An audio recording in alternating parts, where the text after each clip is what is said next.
Trend के खिलाफ कभी नहीं जाना चाहिए। मार्केट अप चल रहा है और आप ये सोच के बैठे हुए हैं कि अब मार्केट गिरेगा गिरेगा, आप वहां से लगा रहे हैं। दोस्तों, अगर कोई नया बंदा मार्केट को सीखना चाह रहा है या मार्केट में शुरुआत करना चाहता है तो किन बातों को ध्यान रखना होगा उसको कि बाद में कोई दिक्कत ना हो। क्योंकि दोस्तों होता ये है कि मार्केट में आने से पहले कूद जाते हैं, लेकिन कुछ कुछ पॉइंट है कि उसको ध्यान में रखना होगा, उसको जानना होगा और सीख के आने से फ़ायदा होगा। क्योंकि बिना सीखे बिना समझे अगर आ गए तो डूबना तय है दोस्तों।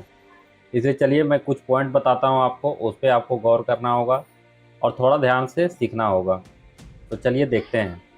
सबसे पहले दोस्तों आपको बेसिक सीखना होगा, ठीक है। ऐसा नहीं कि आए और मार्केट में सीधे कूद गए, जैसे एक तेज पानी में कूद जाता है बिना तैरते हुए जाने हुए, कि कोई मतलब तैरने के लिए जान भी नहीं रहा है और जाके नदी में कूद गया। तो वैसा आपको नहीं करना है, आपको पहले सीखना है, उसके बाद समझना है, उसके बाद आपको मार्केट में आना है। क्योंकि अगर एक बार मार्केट में आ गए और सीख के आए तो ऐसा नहीं है कि आप सीख के आ गए तो पैसा नहीं कमाइएगा, पैसा आपको कमाना ही है। सबसे पहले सीखो, कमाओ बाद में। सबसे पहले आपको आसान तरीके से सीखना है तो आपको शेयर सीखना होगा, future, option, charts, candle stick pattern, और उसके बाद आपको सपोर्ट रेजिस्टेंस। इसमें पहले आप 1-2 महीने डेमो अकाउंट से दीजिए, कम कैपिटल के साथ समझिए, सीखिए, उसके बाद ही नेक्स्ट में जाइए। क्योंकि दोस्तों इसको बिना सीखे आप कुछ कर नहीं सकते हैं, इसलिए आपको पहले इसमें आपको सीखना होगा, अच्छे से इसको देखना होगा, समझना होगा। पैसा वही लगाओ जो लाइफ में सिरदर्द ना बने, क्योंकि ट्रेडिंग रिस्क होता है दोस्तों। कभी भी लोन लेकर इधर से उधर से लेकर के कभी आपको ट्रेडिंग नहीं करना है। क्योंकि दोस्तों होता ये है कि अगर आप इधर उधर से भी ले लिए पैसा तो आप ट्रेड अच्छे से नहीं कर पाइएगा, ठीक है। अगर आपको सेविंग आपके पास है तो उसे भी 5 से 10% ही आप इन्वेस्ट या फिर ट्रेडिंग में लगा सकते हैं, उसे आप ट्रेडिंग भी अच्छा से कर सकते हैं और सीख भी सकते हैं। ट्रेडिंग करने से पहले प्लान बनाइए, उसके बाद एंट्री का, एग्जिट का, वो पहले आप तय करके रखिए कि हमको कहाँ ट्रेड लेना है और कहाँ पे एग्जिट करना है। क्योंकि होता ये है देखेंगे बाद में, लेकिन देखेंगे बाद में वाले में आपको नुकसान तय होना ज़रूरी है, ठीक है। क्योंकि आपको उसमें आपको पता ही नहीं रहेगा कि हम कहाँ पे आपको ट्रेड लेना है, कहाँ पे स्टॉप लॉस लगाना है, तो इसमें आपको नुकसान होगा ही होगा। हर ट्रेड में आपको पहले से ही आपको डिसाइड करके रखना होगा कि कहाँ मेरा स्टॉप लॉस होगा, कहाँ एंट्री होगा। उसके बाद क्योंकि आप इमोशन पे आप कंट्रोल नहीं कर पाइएगा दोस्तों। ट्रेड लेने के बाद आप मार्केट आपको बहुत कुछ सिखाएगा और दिखाएगा, उस समय आप मार्केट से नहीं भिड़ पाइएगा। इसके लिए आपको स्टॉप लॉस लगा के रखना ही पड़ेगा।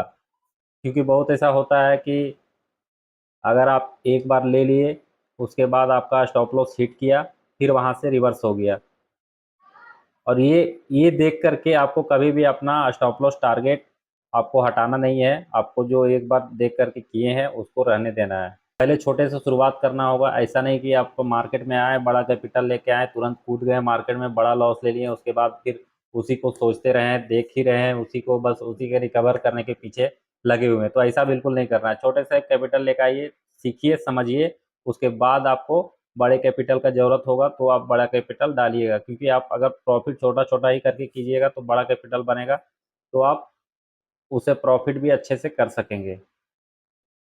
लालच और डर पे काबू पाओ पहले। क्योंकि अगर ग्रीन ट्रेड अगर मिला, हल्का सा प्रॉफिट हुआ, देखा कि अरे रे अब तो लॉस हो जाएगा, इसलिए काटो नहीं। अगर आपका ट्रेड विनिंग में चल रहा है तो उसको होल्ड करिए, स्टॉप लॉस ट्रिगर करते रहिए, ठीक है। उसके बाद आपका स्टॉप लॉस अगर होगा तो आपका स्टॉप लॉस हिट होना है, ठीक है। इसके लिए आपको आपको स्टॉप लॉस को ट्रिगर करते रहना होगा, मतलब 10 पॉइंट 20 पॉइंट। अगर मार्केट ऊपर जा रहा है तो बस आपको विनिंग पे चलते रहना है, धीरे धीरे करके जहां आपका स्टॉप लॉस होना होगा वो हो जाएगा।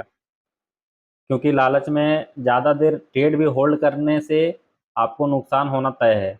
इसलिए आपको डिसिप्लिन फॉलो करना बहुत ही ज़रूरी है दोस्तों। मार्केट में ट्रेंड के खिलाफ कभी नहीं जाना चाहिए। क्योंकि मार्केट में अगर जो ट्रेंड चल रहा है, अगर उस ट्रेंड के हिसाब से आप चले तो ठीक है, अगर उस ट्रेंड के खिलाफ चल गए तो आपको मार्केट पूरी तरह से रुला देगा। अगर आप मार्केट अप चल रहा है और आप ये सोच के बैठे हुए हैं कि अब मार्केट गिरेगा गिरेगा, आप वहां से लगा रहे हैं या कुछ कर रहे हैं, तो आपको बहुत ही बड़ा नुकसान हो सकता है। क्योंकि हल्का फुल्का मार्केट करेक्ट कर सकता है लेकिन ट्रेंड के खिलाफ नहीं जा सकता है। उस दिन, और उसी दिन आपका लॉस हो जाएगा बड़ा, फिर आपको दोबारा चांस ही नहीं मिलेगा। इसलिए ट्रेंड के खिलाफ मत जाइए, ट्रेंड के साथ चलिए। सही प्लेटफॉर्म चुने जो अच्छा चार्ट डिस्प्ले, आपका मेन्यू अच्छा देता हो और अच्छा ब्रोकरेज वगैरह कम कम ब्रोकरेज लेता हो, उस ब्रोकर के साथ काम कीजिए तो काम करने में भी थोड़ा अच्छा रहे, डैशबोर्ड अच्छा रहे, ठीक है, वेब टर्मिनल अच्छा रहे, उससे काम आपका अच्छा होगा, स्मूथ होगा। जल्दी अमीर बनने का सपना मत देखिए दोस्तों, क्योंकि जल्दी अमीर बनने के सपने में आप पूरी तरह डूब जाइएगा। छोटा छोटा प्रॉफिट कीजिए, कंसिस्टेंसी प्रॉफिट कीजिए, तो आपका धीरे धीरे करके ग्रो होगा, वो आपका अंत में अच्छा ही होगा, उससे आप बड़ा प्रॉफिट भी बना सकते हैं लास्ट में। तो दोस्तों आपको इन सभी बातों का ध्यान रखना होगा अगर आप स्टार्ट करना चाह रहे हैं शेयर मार्केट ट्रेडिंग, तो आपको ये सब चीज़ को फॉलो करना होगा और आप इसको सीखिए पहले, क्योंकि आपको पहले सीखना चाहिए, उसके बाद आप मार्केट में कूदिए तो आपके लिए बहुत ही अच्छा रहेगा। तो चलिए मिलते हैं नेक्स्ट वीडियो में। वीडियो अच्छा लगा हो वीडियो को लाइक ज़रूर कर दें दोस्तों, और अगर आपके दोस्तों को भी सीखना है तो वीडियो को शेयर ज़रूर कर दें। धन्यवाद।